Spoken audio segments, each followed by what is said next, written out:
छोटा स्वर्णिम जयंती मुख्यमंत्री शहरी विकास योजना अंतर्गत छोटाउदेपुर नगरपालिका द्वारा मोमेंटो आपी सम्मान करशो।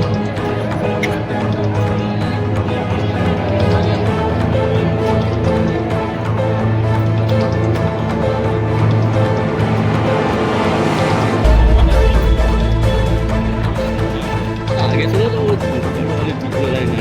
आ गया मैं बराबर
खूब आभार।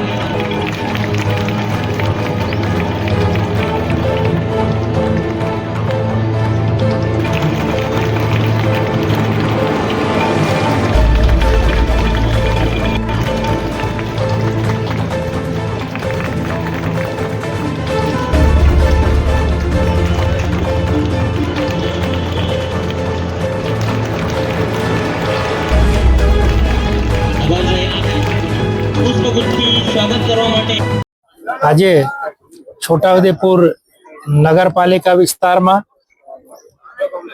अर्बन हेल्थ सेंटर नु भूमिपूजन करवामां आव्युं अने राज्य सरकारे छोटाउदेपुरना नगरजनों माटे लगभग 2 થી 3 करोड़ उपरांतनु आ अर्बन हेल्थ सेंटर नी मंजूरी आपी अने शहरीजनों आनो लाभ लई सके, स्वस्थ रही सके ते माटे आ हेल्थ सेंटर नी भेट आपी छे ने आजना आ कार्यक्रम में छोटाउदेपुर लोकसभा सांसद आदरणीय जसुभाई राठवा साहेब ना हस्ते आनु भूमिपूजन थयुं।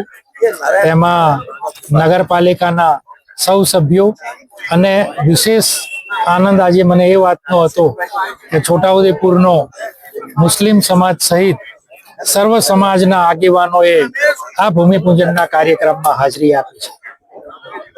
विविध समितिना चेरमेनश्रीओ, नगरपालिकाना सौ सभ्यश्रीओ, आदरणीय सौ मंचस्थ महानुभावो, अपना सौना धर्मगुरुश्रीओ, आदरणीय गामना वडीलो, माताओ, भाईओ, बहनों, युवान साथीओ अने हर हमेशा हमारी चिंता करता एवा पत्रकार मीडियाना सौ आदरणीय मित्रों, जमील भाई, माजिद भाई, रेहन भाई अने सौ पत्रकार मीडियाना मित्रों, आज छोटाउदेपुर नगर माटे खूब आनंदनी बात है। सर्व समाज माटे है। नरेंद्र भाई मोदी साहेब कहता सौनो साथ, सौनो विकास अने सौनो विश्वास ए मंत्र ने सिद्ध करी बतावा माटे आज विस्तारनी अंदर एक तरफथी दुआ मळे ने एक तरफथी दवा मळे अने बंने ज साथे मळी जाय त्यारे बधा ज आ छोटाउदेपुरना तमाम नागरिको एकदम हष्टपुष्ट रहे एना माटेनी सरकारश्रीए चिंता करी छे। त्यारे हूँ आ मंच उपरथी आ विस्तारना आगेवान तरीके गुजरात सरकारना माननीय मुख्यमंत्री श्री भूपेन्द्रभाई पटेल साहेबनी सरकारनो आभार मानु छुं। तो आम तो घणा बधा विकासना कामो नगरनी अंदर थई रह्या छे, पण आ नगरपालिकाना तमाम पदाधिकारीओ अने अधिकारीओ हमणा प्रवेशभाई बधी वात करता मने आनंद थतो के आटલું બધું વિકાસનું કામ થઈ રહ્યું છે અને ઉદાર હાથે ગુજરાતની માન્ય ભૂપેન્દ્રભાઈ પટેલની સરકાર જે કામ ઉદાર હાથે નગરપાલિકાને ગ્રાન્ટ આપી રહી છે ત્યારે એમ કહેતા ગૌરવ અને લાગણી અનુભવું છું કે આ બધું આમ સીધી લીટીમાં કેમ થઈ રહ્યું છે, તો કે સીધી લીટીની અંદર બધા જ પાસાઓ સંકળાયેલા છે. સીધી લીટીની અંદર બધા જ પાસાઓ સંકળાયેલા છે. નગરપાલિકાનો પ્રમુખ હોય, નગરપાલિકાની બોડી હોય, ધારાસભ્ય હોય ને સંસદ સભ્ય હોય અને નગરના લોકો પણ નગરના વિકાસ માટે ઝઝૂમતા હોય, એ એક સીધી લીટીનો આ દોર છે. અને એમાં પણ જો વહીવટકર્તાનું પગલું સારું હોય તો એમાં કંઈ ના ઘટે. એમાં વહીવટકર્તાઓના પગલાં સારા છે. એમને આ બધા લોકોને સાથે લઈને કેવી રીતે ચાલવું છે, કેવી રીતે નગરનો વિકાસ કરવો છે, સર્વ સમાજને સાથે કેવી રીતે લેવું છે, આ બધી પ્રકારના આયોજનો થઈ રહ્યા છે. ને એમાંય ખાસ કરીને બધા સમાજના લોકો, એ સરકારી પદાધિકારી હોય, અધિકારી હોય, પત્રકાર મીડિયાના મિત્રો હોય કે ગામના આગેવાનો હોય કે ગામનો નાગરિક હોય, આ બધા સીધી લીટીમાં સારી રીતે વિઘ્ન સંતોષીએ કામ કરવામાં સહકાર આપતા હોય તો આવું શક્ય બને છે. એટલે આપ સૌના આશીર્વાદ અમારા ઉપર રહ્યા છે.